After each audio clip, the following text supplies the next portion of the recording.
Mane Padre Tivere in Spiritu Sancti. Amen.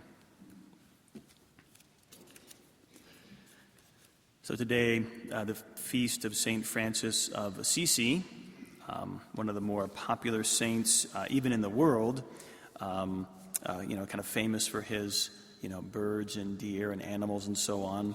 But so much more than that, and really that's not even his most strongest characteristic, as we'll find out. Famous for poverty, St. Francis of Assisi lived a life of wealth and licentiousness as a young man. His father was a wealthy silk merchant, and young St. Francis participated, he says, in all manner. He had many friends. He was very cheerful, very sanguine. He loved fine clothes. He sought pleasures, was given to romantic songs sung by troubadours. And as he said of himself, he lived in sin during this time. Yet he also had a compassion for the poor. At the same time, once he gave a poor man, he had felt so sorry for this poor man. He gave him all the money that he had, very displeasing to his wealthy father, but very pleasing to God indeed. Perhaps it could have been, St. Francis was worldly and licentious, but he was also compassionate and generous. And it could be that generosity of St. Francis was rewarded by God. We may not think of it, but St. Francis became a mercenary, joined a company of soldiers, and was captured in a battle that didn't go well, and he ended up spending a year in a foul dungeon. We may not see that as a mercy of God at the time, of course, but it brought Francis to his senses. He was ransomed and brought back, but it made him much more thoughtful. The contrast. There I was living a life of luxury, and now here I am in a dungeon. And you can see the parallel. Just extend those two things. What is it going to do for me if I live my whole life in opulence and pleasure, but then spend an eternity in hell? So, you can imagine thoughts like that would have been going through his head. Not too long after he was ransomed, it says he had a vision of Christ crucified. And this left such an impression on him that he was supposed to go on a business journey for his father. Instead, he separated himself from his father's business, and he went on a pilgrimage to Rome as a beggar, visiting churches, holy places, and so on. So he returned, and Rome wasn't that far away. He was already in Italy, right? So he comes back home and is spending much more time in prayer, and then he was praying in the chapel of San Damiano, which was nearby his home, and he had another vision of Christ telling him, "Rebuild my church." And so St. Francis took that literally. San Damiano was falling into disrepair, so being his usual impetuous self, he went and took a bunch of his father's silk and sold it. And then ran and brought the money to the priest at the in charge of the chapel, San Damiano. Well, when the priest found out, he's like, "Where did all this money come from?" St. Francis told him that the priest refused it. And then St. Francis' father found out, and he was furious and vowed that he was going to disown Francis and write him out of his will. And then they both went before the magistrate, and St. Francis says, "You can't write me out of your will because I disown you." And he took off all his father's clothes and went out in the streets, in his underwear. So just very, very passionate. But that was it. That was it for St. Francis. He never again struggled with any kind of worldly living at all. He was completely given at that point to living a radical kind of poverty. In fact, he would from then on call poverty Lady Poverty, and that he would say that he was married to her. His friends, what did he say? It was like he was asked by his friends if he was considering marriage, and he says, "Yes, and a bride more beautiful than any of you have ever seen," and he was speaking of Lady Poverty. So it was that he took to heart that line of Scripture. "Do you see the birds of the field? They do not gather into barns, but our Lord feeds them." And he took that for himself. He would beg only what he needed for that very day. If he had more food than he needed it for one day, he would give it away to other people, and then beg again the next day for everything he needed. So that is, and he lived outside, he lived here and there. St. Francis made himself subject to, we would say, the elements of nature.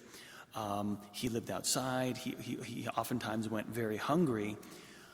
But that is why God gave to St. Francis the ability to be master over nature. And that is when you see that St. Francis, it was like one day, the story is told that a wolf was terrorizing the villagers.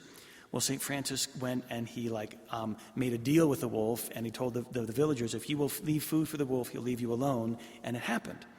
It was another time St. Francis went and he would preach to the birds and the fishes, and the birds would all land and they would be attentive to St. Francis preaching, and the fish would come and poke their heads up out of the water.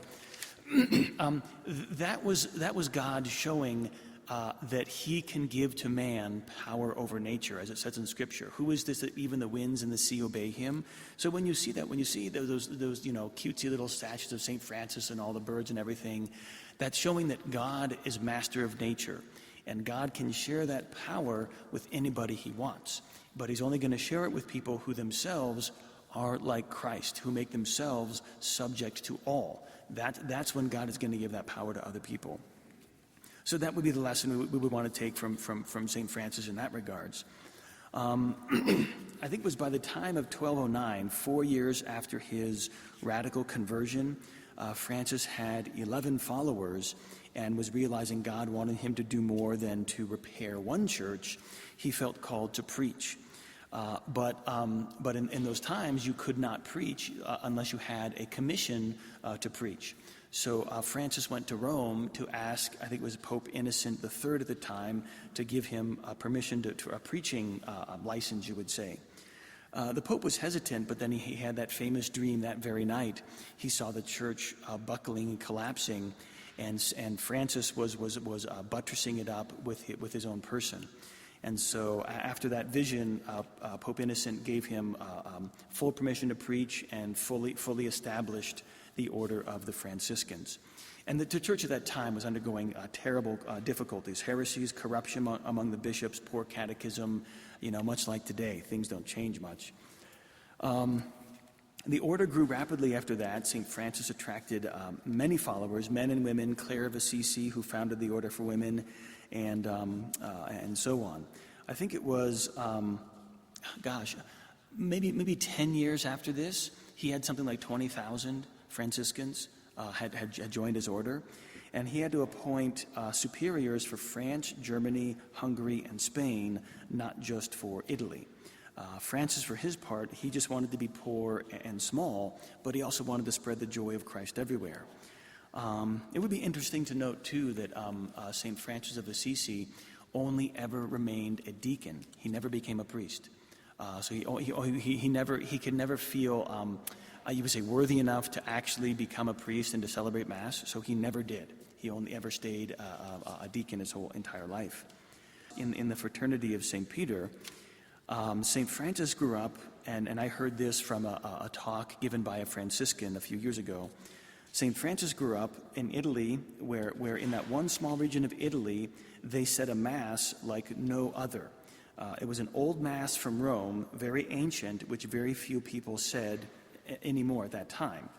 But he grew up with this Mass, he loved it, and his whole order used it, and so this version of the Mass that St. Francis had grown up with was spreading all over France, Germany, Italy, and so on. And later on, a few hundred years later, at the Council of Trent, that form of the Mass was codified, and that became the Tridentine Mass, which we celebrate today. So we kind of owe a debt of gratitude to St. Francis for that. The hippies in the church, the liberals and so on, like to use St. Francis as their model, but they don't like to tell the story about how he went to the Holy Land to convert the Muslims, because he's very firm. You need to convert and be Catholic. And again, this is kind of like, remember that episode with his father and just selling the silk and marching in? He did the same thing with the Sultan. He decides it's time, I need to go to the Holy Land. He'd been trying to go to the Holy Land for years. He finally went, and he arrived during the Fifth Crusade, when the Europeans are attacking the Muslims and they're going back and forth. So St. Francis waits until there's a lull in the battle, and then he marches out on the battlefield right up to the Muslim lines, and they ask him, "What are you doing here?" And he said, basically, "Take me to your leader." Like, I'm here to convert the Sultan, so I take me to him. So they did. They brought him to the Sultan, and St. Francis preached so forcefully and so powerfully that the Sultan said, if all Christians lived as you did, I would convert and all my kingdom.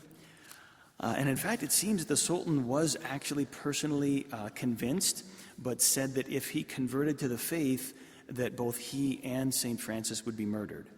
So St. Francis, crestfallen, returned shortly afterwards to Europe, but his efforts there did bear fruit, for after the fall of the Crusader states, just a few years later, the Muslims allowed only the Franciscans to stay behind in the Holy Land while expelling every other order and every other Catholic organization.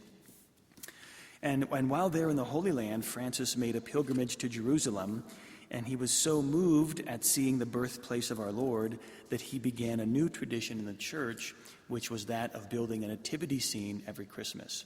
So we might take that for granted, but we have St. Francis to thank for that as well. Also, interestingly, after St. Francis returned to Europe, he continued living in extreme poverty, and as a consequence, his health began to decline. And he apologized at one point to Brother Body for treating him so poorly. But St. Francis's goal was to be like Christ. He wanted to imitate Christ as closely as he could, and he did this so well that Christ, as a reward, gave him a singular privilege that until that point in the church, nobody had been given except St. Paul, and that was to bear the marks of Christ in his body, which was the stigmata. So it's held that, that when St. Paul says that, I bear the marks of Christ in my body, the tradition is held that St. Paul had received the stigmata, but nobody had until St. Francis. And he wasn't even a priest, only a deacon. And then since St. Francis received the stigmata, I think there's been many hundreds of men and women, both men and women, who have received the stigmata. But he received that on the Feast of the Exaltation of the Cross, September 14th. And I'm not sure how, I think it was shortly afterwards, he died on this day, October 3rd, in the year 1226, and he was only 44 years old. I would say that the lesson that I like to give on these feast days, especially of founders of different religious orders, is they all emphasize in a particular way a virtue, one of the virtues that everybody is supposed to have in some capacity. So we're all supposed to be poor in spirit. That's one of the Beatitudes. Blessed are the poor in spirit.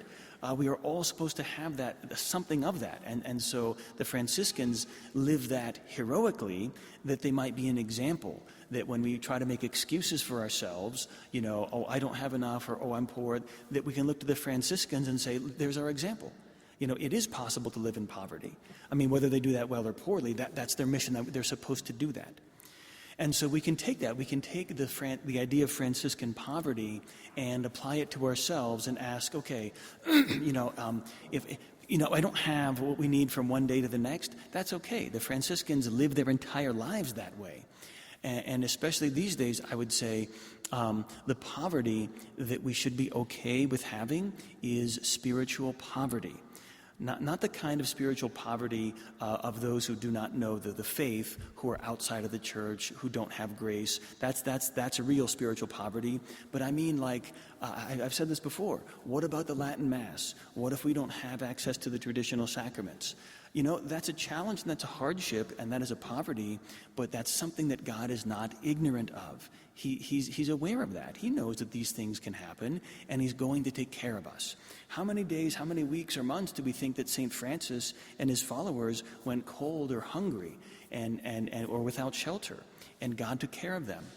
And so for us, if we feel cold or hungry or outside the church or without the protection that we should be having from the church hierarchy, or that we feel attacked by the church hierarchy, that's okay. God understands our poverty, and we don't have to be afraid of it. We don't have to be afraid of what we may or may not have, spiritually speaking, in the days to come. But on this feast day, right, on this feast day of St. Francis, the number one takeaway, do not fear poverty. Do not fear losing everything, right? If you have the faith, it can't be taken away. You cannot lose your faith unless you give it away. That should just be the most supremely calming thought we can have. Nobody can take away my faith. Nobody can take away my love of God. You have to give it away. So just resolve right now, you will never give that away. You will never surrender it. Nobody can take it from you, no matter what happens. If we get put in prison for the rest of our lives and never have access to the sacraments again, that's happened to saints before. And if it happens to us, blessed be God. We're going to withstand it and we can deal with it. Let us pray to St. Francis for that confidence and that courage and that generosity. So may God bless you all in the name of the Father, and the Son, and the Holy Spirit.